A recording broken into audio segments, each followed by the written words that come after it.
இப்போது சமாதான ஏஜி சபையின் தலைமை போதகர் பாஸ்டர் ஆர் கிளாரன்ஸ் மருதையா அவர்கள் தேவனுடைய செய்தியை கொண்டு வருவார்கள்.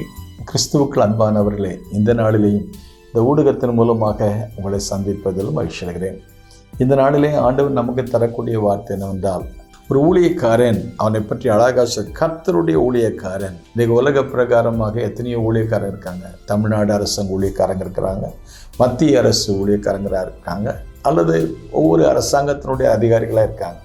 ஆனால் இங்கே வாசித்து பார்க்கும் பொழுது கர்த்தருடைய ஊழியக்காரன், தேவனுக்கென்று பிரதிஷ்டை செய்யப்பட்டவன், தேவனுக்கென்று பணிவிடை செய்பவன், இந்த கர்த்தருடைய ஊழியக்காரன், இது கர்த்தரால் தெரிந்து கொள்ளப்பட்டவன். ஆண்டவர் இயேசு தன்னுடைய சீஷரை பார்த்து சொன்னார், என் பின்னே வாருங்கள், நான் உங்களை மனுஷரை பிடிக்கலாம் ஆக்குவேன் என்று சொன்னாரே. அழைக்கப்பட்டவர்கள், அபிஷேகம் பண்ணப்பட்டவர்கள், அனுப்பப்பட்டவர்கள், இவர்கள் எப்படிப்பட்டவர்கள் இருக்க வேண்டும் என்று அப்போஸ்தலனாகிய பவுல் தன்னுடைய ஆவிக்குரிய குமாரனாகிய அல்லது இளம் ஊழியக்காரனாகிய இந்த ஊழியக்காரருக்கு கொடுக்கிற ஆலோசனை என்னவென்றால், கர்த்தருடைய ஊழியக்காரன் அவன் எப்படி இருக்க வேண்டும் என்றால், நம்பர் 1, அவன் சண்டை பண்ணுகிறவனாய் இருக்கக்கூடாதுன்னு சொல்கிறார். இன்றைக்கி உலகத்தில் குடும்பங்களில் சண்டை, சபைகளில் சண்டை, இன்றைக்கு சமுதாயத்தில் பலவிதமான சண்டைகளை பார்க்கிறோம். ஆனால் ஊழியக்காரன் எப்படி இருக்க வேண்டும் என்றாலும் அவன் சண்டை பண்ணுகிறவனாய் இராமல் என்று சொல்கிறார். சண்டை பண்ணக்கூடிய சூழ்நிலைகள் வரும் வாழ்க்கையில். ஆகவே இப்படிப்பட்ட சூழ்நிலை வரும் பொழுது நாம் கவனமாக, நான் கர்த்தருடைய ஊழியக்காரன், அந்த சூழ்நிலை வரும் பொழுது நாம் அவைகளுக்கு விலகி போவது நமக்கு நல்லது. ஆகவே தான் ஆபிரகாம் லோத்துடைய வாழ்க்கையில் வாசித்து பார்க்கும் பொழுது, நாம் சகோதரர்கள், நமக்குள்ள வாக்குவாதம் வேண்டாம். வாக்குவாதம் பண்ணக்கூடிய அல்லது சண்டை வரக்கூடிய சூழ்நிலை வரும்பொழுது எப்படி அவர்கள் தேவனுடைய மனுஷர்களாக தங்களை காண்பித்து கொண்டார்கள். இதே போல் ஒரு ஊரில் குடியிருக்கிற 2 ஊழியக்காரர்கள் அல்லது 4 ஊழியக்காரங்க, இன்றைக்கி இருக்கிற பெரிய அற்புதங்கள் ஒன்று, ஒரு பட்டணத்தில் இருக்கிற ஊழியக்காரங்களை ஒன்று சேர்த்தாலே பெரிய அற்புதம். ஏனென்றால் ஒருவருக்கொருவர் இருக்கிற சூழ்நிலை நம்ம பார்க்கும்போது, கடைசி நாட்களில் விசுவாசத்தை காண்பாரோங்கிற ஒரு சூழ்நிலை இருக்கிற காலத்தில் இந்த அப்போஸ்தலனாகிய பவுல் சொல்கிறார், கடைசி நாட்களில் ஊழியக்காரன் எப்படி இருக்கணும்? நம்பர் 1, சண்டை பண்ணக்கூடாது, சண்டை பண்ணுகிறவராக இராமல். நம்பர் 2, அவர் சொன்ன வார்த்தை, எல்லாரிடத்துலையும் சாந்தம் உள்ளவனாக இருக்க வேண்டும் என்று சொல்லி விரும்புகிறார். வேதாகமத்தில் சாந்தம் உள்ளவன் என்று பெயர் பெற்ற மோசையை பற்றி வாசித்து பார்க்கும் பொழுது, அண்ணே அக்கா 2 பேருமே சண்டைக்கு வந்தாங்க.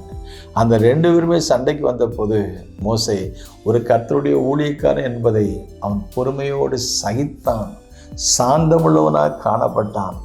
என் தாசனாகிய மோசே என் வீட்டில் எங்கும் உண்மை உள்ளவனாக இருந்தான், அவன் சாந்தமுள்ளவனாக இருந்தான் என்று சொன்னதுனால அவன் கர்த்தருடைய ஊழியக்காரன் என்பதை அவன் விளங்க பண்ணினான் என்று வாசித்து பார்க்கிறோம். கர்த்தருடைய ஊழியக்காரன் அவன் சாந்தமுள்ளவனாகவும், 3ஆவதாக அவன் போதக சமர்த்தனமாக இருக்க வேண்டும் என்று சொல்லி வாசித்து பார்க்கிறோம். தேவன் நமக்கு கொடுத்த சபையை நாம் நல்ல முறையில் மேய்க்கும்படி, ஆலோசனை கொடுக்கும்படி, போதனை கொடுக்கும்படி, உபதேசம் கொடுக்கும்படி, வசனத்தை பகுத்து போதிக்கக்கூடிய கிருபைகளை கர்த்தர் கொடுக்கும்படி, எஸ்ரா கர்த்தருடைய வேதத்தை ஆராயவும் அதன்படி செய்யவும் தன் இதயத்தை பக்குவப்படுத்தி கொண்டான். நாம் நம்முடைய வாழ்க்கையை பக்குவப்படுத்தி கொண்டது மட்டுமல்லாமல் நமக்கு தந்த அந்த ஆடுகளை மேய்க்கக்கூடியதான அந்த ஆடுகளுக்கு சரியான போஷாக்கு கொடுப்பதற்கு கர்த்தர் உதவி செய்வாராக.